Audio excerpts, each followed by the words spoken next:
Hi guys, welcome to Yoga TX. I'm Jen Hillman and you are here for our 7-day chakra series. So I've gotten a lot of requests for information and practices that will help support the 7 chakras, the 7 energy centers in your body. So I designed this 7-day series to highlight and feature each chakra individually. So today we are going to be starting with the root chakra. So the color associated with the root chakra is the color red. So anytime that you're working with this energy center, you can close your eyes and visualize the color red and visualize placing that red light at the base of your pelvis, right at the very bottom of your pelvis, and even going down into your legs. And those are the body parts that are associated with the root chakra. So those are the parts of the body that we're going to be focusing on and working on today. So a lot of leg strengtheners, building some stamina and some stability in our base. And for those times when you're feeling really balanced and strong in your root chakra, you would often feel a sense of feeling grounded or feeling rooted. You can feel really secure in yourself, having a lot of self-confidence and a strong self-esteem. But in times when the root chakra is imbalanced, maybe is deficient in some ways, people report feelings of depression, lack of motivation, feeling insecure about themselves, feeling even fear, anger, resentment. So if any of those symptoms sound like things that you're dealing with, then these root chakra exercises are really going to help to support this energy center. So we're going to get ready to move here and start working on our legs, our hips and pelvis, grounding through our feet, all of these things that are going to help to support and strengthen your root chakra. But before we do, go ahead and leave me a thumbs up on this video, like this video, leave your comments below. Any interaction you have with this video is going to help us reach more people. So thanks for getting involved in the effort. And with no further ado, we are going to begin our practice today sitting on the floor on your mat. So you can go ahead and start bringing the soles of your feet together and your knees apart wide. So we're coming into Baddha Konasana, or bound angle pose. And for those of you with really tight hips, you're going to start feeling this stretch pretty much right away. If it's difficult for you to sit up straight here, you might bring a pillow or cushion underneath your seat, and that can help lift you up and make it a little easier to sit upright and lift up in your spine. It'll also make it easier for you to start to stretch into your hips and release any tension there. So we're already beginning our practice just with this gentle stretch, opening your knees out to the side and starting to come into more of an awareness of what's occurring in your body right now. So you can go ahead and close your eyes even here and start to tune into your breath and feel the sensation of your hips stretching open. Feel the sense of your pelvic floor. And that's all the muscles at the bottom of your pelvis, really like down at the very, very bottom there. Talking about genitals and like the anus, all of those places at the bottom of your pelvis should feel a sense of opening and relaxation as you sit and move into the awareness of this posture right now. So just continue to breathe your breath. And notice now that after we've been sitting here for a few minutes, your pose is starting to feel more relaxed. There's more opening in your hips, more opening through your spine, and more connectedness through your breath. So bring your hands onto your ankles, and we're just going to start to bounce your knees. So holding onto your ankles is just going to give you a little added support. And this bounce in your knees is just gentle. You really want to feel it deep in your hip crease, deep in your pelvis. So starting to just loosen up those muscles in your hips, just bouncing your knees a little. And this is very gentle, easy bouncing. Loosening it up, allowing some movement and a little energy. You might also notice that kind of bouncing or pulsing sensation through your spine. So keep lifting up, sitting up nice and tall. And just feel the subtlety of this movement.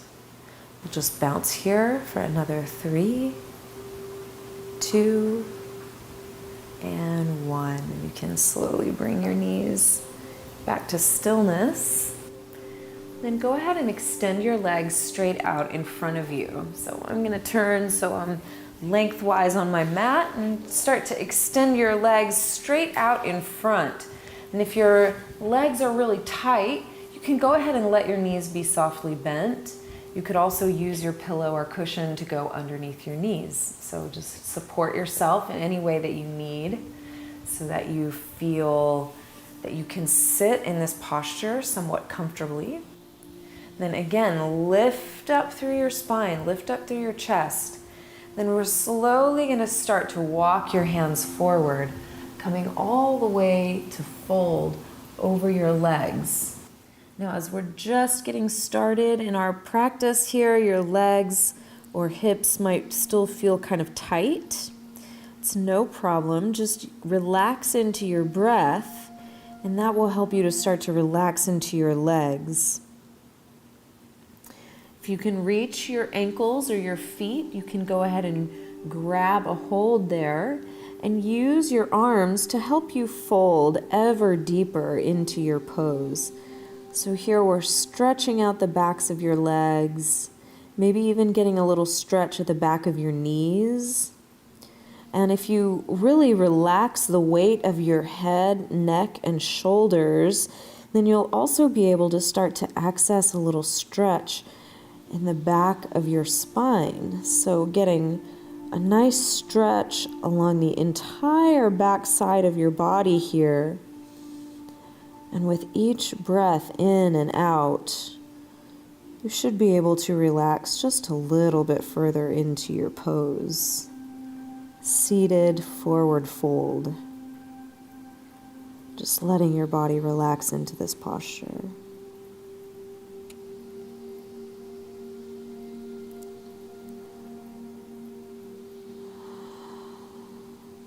And let's slowly start to come all the way back up.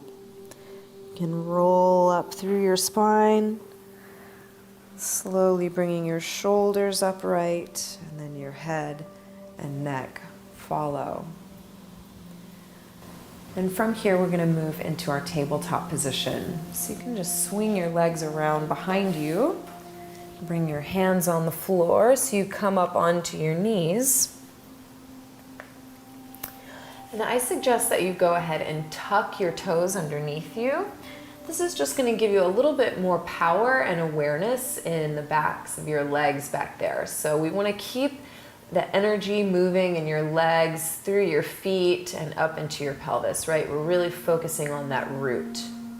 Now we're going to take a little cat and cow posture here, but we're going to really focus on the area at your hips and your glutes. So as you start to move, I want you to think about your glute muscles here and really use those glute muscles to draw up towards the ceiling. So as you inhale, fire up those glute muscles, tipping your pelvis up towards the sky. Then you'll lift and open your chest from there, but keep the activation in your glute muscles. Exhale. Tip your pelvis down so you even start to squeeze your pelvic floor like you're doing a Kegel or like you're trying not to pee, right? So you squeeze your pelvic floor as you tuck your pelvis down. Then inhale again and come back to those glute muscles. Fire up the glutes, up towards the ceiling as you lift and open your heart. If you're not sure, you can feel, are these glute muscles working? If they're soft and mushy, you need to continue your effort. Reach those glutes up to the ceiling. Inhale your breath as you lift your heart up. Then exhale and reverse. Scoop your pelvis down, squeeze your pelvic floor, and arch your spine up towards the ceiling. And we'll do this a couple more times. So inhale, fire up the glutes. You can think about spreading your sitting bones wider away from each other. So you're really like bringing your full attention and focus into the pelvis here. Then exhale, scoop it down, round your spine, and squeeze your pelvic floor. Inhale, lift. Open through your chest as you fire your glutes up towards the sky. And exhale as you round your spine. Close the pelvic floor. Scoop your belly in. Then one more time, go ahead and come into that cow pose, stretching your sitting bones up towards the ceiling, opening through your chest. Then here, press into your hands and start to lift your knees away from the floor. See if you can hover those knees just a couple of inches, few centimeters away from the floor. Now let's take a couple of rounds and cat and cow, hovering your knees. Inhale, fire those glutes up to the ceiling, open through your chest. Then exhale, scooping your belly in, tucking your tailbone down. Inhale, reverse. So you're going to feel your quads working now, feeling the backs of your hamstrings and your glutes. Exhale, scooping your belly in, tuck your tailbone down. Let's do this one more time. Inhale up. Yep, you're feeling those legs working. This is the power of your root chakra. Scoop it down. Then go ahead and lift your sitting bones to the sky. Extend through your knees, and we're pressing back to downward facing dog. You can pedal your feet right and left here, stretching out the backs of your legs. And try to let those quads really relax and rest here. So you're starting to feel that heat, feel that strength and power building in your legs. So the root chakra is all about the legs, and it's what connects us to the earth.